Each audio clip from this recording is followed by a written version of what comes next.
കോൺഗ്രസ് നാടുനീളെ അക്രമം അഴിച്ചുവിടുന്നത് നമ്മളെല്ലാവരും കണ്ടുകൊണ്ടിരിക്കുകയാണല്ലോ. പേരാമ്പ്രയിലാണ് ആ അക്രമം തുടങ്ങിയത്. ഇന്നലെയും കണ്ടു കേട്ടോ, പേരാമ്പ്രയിൽ UDFന്റെ പ്രതിഷേധത്തിൽ വലിയ തോതിൽ അക്രമങ്ങൾ അരങ്ങേറുന്നത്, മാധ്യമപ്രവർത്തകർക്കെതിരെ അടക്കം അക്രമങ്ങൾ അഴിച്ചുവിടുന്നത് ഇന്നലെ നമുക്ക് കാണാൻ കഴിഞ്ഞു. ഏതായാലും എന്നാൽ പോലും മാധ്യമപ്രവർത്തകർ പഠിക്കുകയില്ല എന്നതാണ് വസ്തുത. കാരണം വീണ്ടും വീണ്ടും അവരെ വെള്ളപൂശുന്ന ഒരുപാട് വാർത്തകളുമായി ഇങ്ങനെ നിറഞ്ഞു നിൽക്കുകയും ചെയ്യും. ഏതായാലും ഈ കോഴിക്കോട് നടന്ന ഈ സംഘർഷത്തിന് പുറകിൽ ഷാഫി പറമ്പിലിന്റെ ഗൂഢതന്ത്രമാണ് എന്ന ആക്ഷേപമാണ് ഇപ്പോൾ ഉയരുന്നത്. ഇവിടെ ഷാഫി അത്തരത്തിലൊരു നിലപാടിലേക്ക് പോകാൻ കാരണമുണ്ട്. ഒന്ന്, ഈ രാഹുൽ മാങ്കൂട്ടം വിവാദം വന്നതോടുകൂടി ഷാഫി പറമ്പിലിന്റെ പ്രതിച്ഛായ വല്ലാതെ ഇടിഞ്ഞു നിൽക്കുകയാണ്. ഷാഫി ഒരു ഇമേജ് സൃഷ്ടിച്ചെടുത്തിരുന്നു.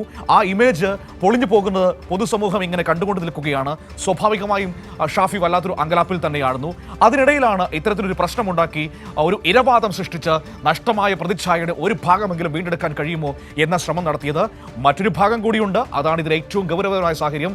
ഈ പ്രതിഷേധത്തിന് മറവിൽ മറ്റൊരാൾ പതിയെ കേരളത്തിന്റെ രാഷ്ട്രീയ ലോകത്തിലേക്ക് പതിയെ കയറി വീണ്ടും വരികയാണ്. അത് മറ്റാരുമല്ല, രാഹുൽ മാങ്കൂട്ടത്തിലാണ്.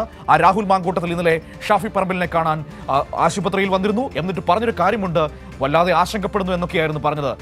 നിന്നെ കൊല്ലാൻ എനിക്ക് 2 മിനിറ്റ് മതി എന്ന് ഒരു പെൺകുട്ടിയോട് പറഞ്ഞ മനുഷ്യനാണ്. നിർബന്ധിത ഗർഭചിത്രത്തിന് നിരവധി പെൺകുട്ടികളെ നിർബന്ധിച്ച മനുഷ്യനാണ്. അയാളുടെ ഓഡിയോകൾ ഇപ്പോഴും നമ്മുടെ മുന്നിലുണ്ട്. അത് നിരസിച്ചിട്ടില്ല അയാൾ ഇതുവരെ. എന്നിട്ട് പറയുകയാണ്, എനിക്ക് ഈ സംഭവങ്ങളിൽ ആശങ്കയും ആകുലതയും ഉണ്ടായെന്ന്. അപ്പോൾ അയാളുടെ ഇരയായി മാറിയ ആ പെൺകുട്ടികളെക്കുറിച്ച് ഒരാശങ്കയും ഇല്ലാതിരുന്ന മനുഷ്യന് ഇപ്പോൾ ഷാഫി പറമ്പിലിന്റെ ഈ പ്രശ്നം വന്നപ്പോൾ വല്ലാത്തൊരാശങ്കയെന്ന്. അതാണ് ഞാൻ പറഞ്ഞത്. ഇതിന്റെ പുറകിലൂടെ പതുക്കെ പതുക്കെ രാഹുൽ മാങ്കൂട്ടത്തിലിനെയും മുന്നണിയിലേക്ക് കൊണ്ടുവരാനുള്ള പരിപാടികൾ കൂടിയാണ് നടക്കുന്നത്. ചേതൻ കോഴിക്കോട് നിന്ന് എന്നോടൊപ്പം ഈ വാർത്തയുടെ സമഗ്ര വിവരങ്ങളുമായി ചേരുകയാണ്. നോക്കാം എന്താണ് അവിടെ സംഭവിച്ചുകൊണ്ടിരിക്കുന്നത്. Chetan, good morning. 2 കാര്യങ്ങൾ. ഒന്ന്, ഷാഫി പറമ്പിലിന്റെ മങ്ങിയ ഇമേജ് രാഹുൽ മാങ്കൂട്ടത്തിൽ വിഷയത്തിൽ തകർന്നു പോയതാണ്. അത് തിരികെ പിടിക്കാനുള്ള ശ്രമം. മറ്റൊന്ന്, തന്റെ ഏറ്റവും പ്രിയപ്പെട്ട ആളായ മാങ്കൂട്ടത്തിലിനെ പതുക്കെ കോൺഗ്രസ് രാഷ്ട്രീയത്തിന്റെ പ്രധാനപ്പെട്ട ഇടങ്ങളിലേക്ക് മടക്കിക്കൊണ്ടുവരാനുള്ള ശ്രമം. ഇത് രണ്ടുമാണോ ഈ പേരാമ്പ്ര സംഘർഷത്തിന്റെ പുറകിലെ പ്രധാനപ്പെട്ട അജണ്ടകൾ?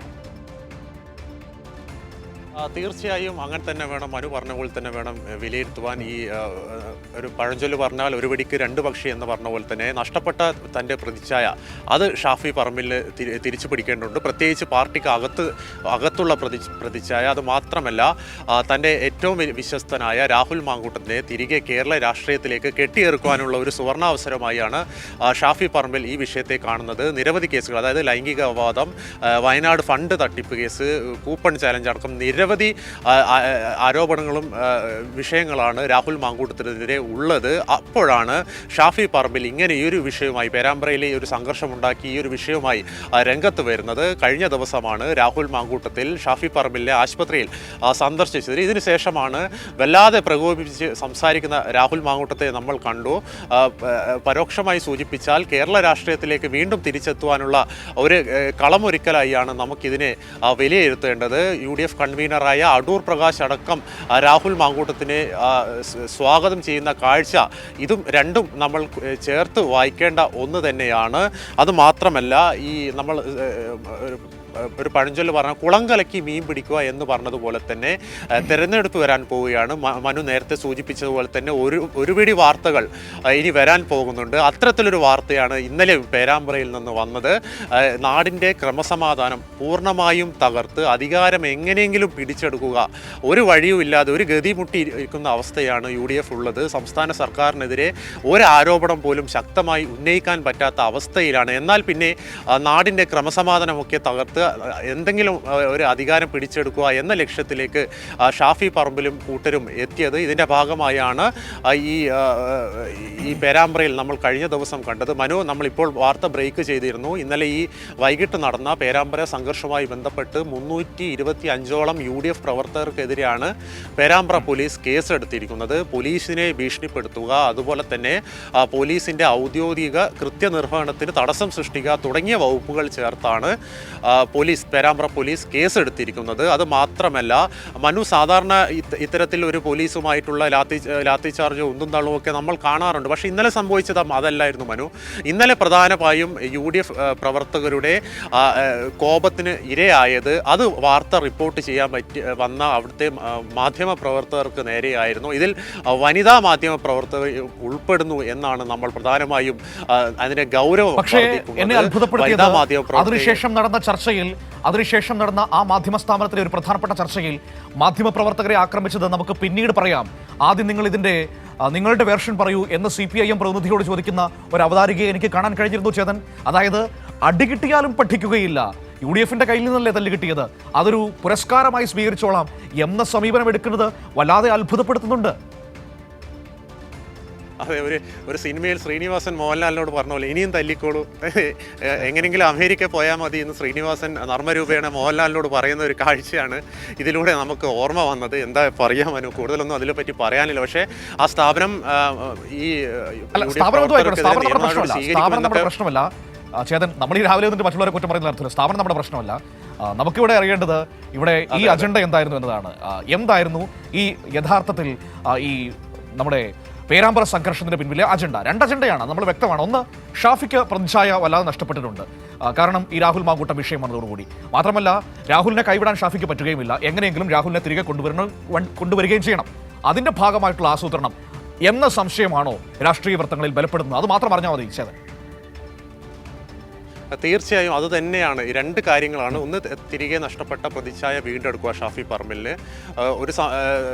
ഈ രാഹുൽ മാങ്കൂട്ടം വിഷയം ഉയർന്നു വന്നപ്പോൾ ഏറ്റവും കൂടുതൽ അതിൻ്റെ ഒരു ഇമ്പാക്റ്റ് ഏറ്റവും കൂടുതൽ അനുഭവിച്ചത് ഷാഫി പറമ്പിലായിരുന്നു. കാരണം പാലക്കാട് എല്ലാവരുടെയും എതിർപ്പ് മറികടന്ന് ഒരു ഔട്ട്സൈഡറായ മറ്റു ജില്ലയിലുള്ള വ്യക്തിയായ രാഹുൽ മാങ്കൂട്ടത്തെ അങ്ങോട്ടേക്ക് നിർബന്ധിച്ച് ഇലക്ഷനിൽ മത്സരിപ്പിച്ചത് അത് ഷാഫി പറമ്പിലെ കടുപിടുത്തം കൊണ്ട് മാത്രമായിരുന്നു.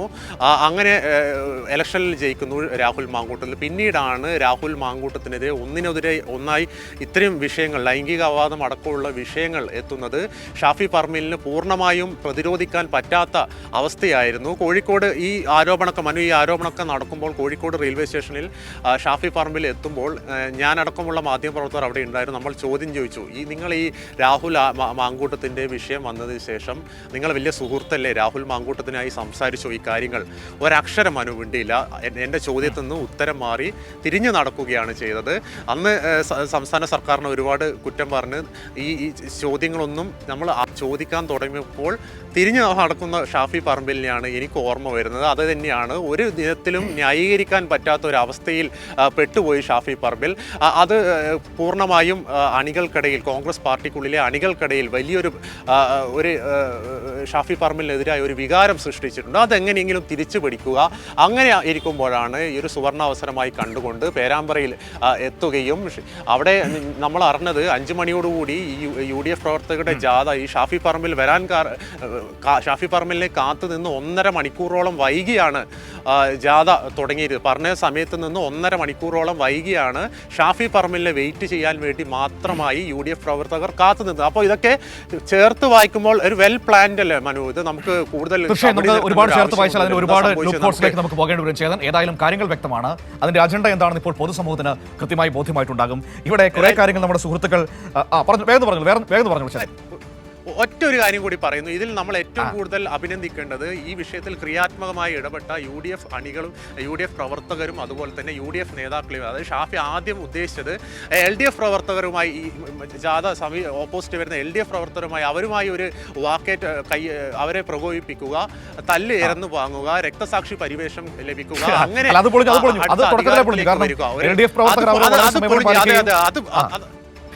ഷാഫി അവരുടെ പ്രതിഷേധം അവസാനിപ്പിച്ച് പോവുകയും ചെയ്തിരുന്നു. ആ തന്ത്രം അവിടെ പൊളിഞ്ഞു പിടിച്ചത് അത് വളരെ പ്രധാനപ്പെട്ടതാണ്. എന്നാണ് നമുക്ക് ഏറ്റവും അത് പ്രധാനപ്പെട്ടതാണ്. അപ്പോൾ കാര്യങ്ങൾ അങ്ങനെ പോകുന്നു. തിരിച്ചറിഞ്ഞ് അതെ തീർച്ചയായും വ്യക്തമാണ് ചേതന.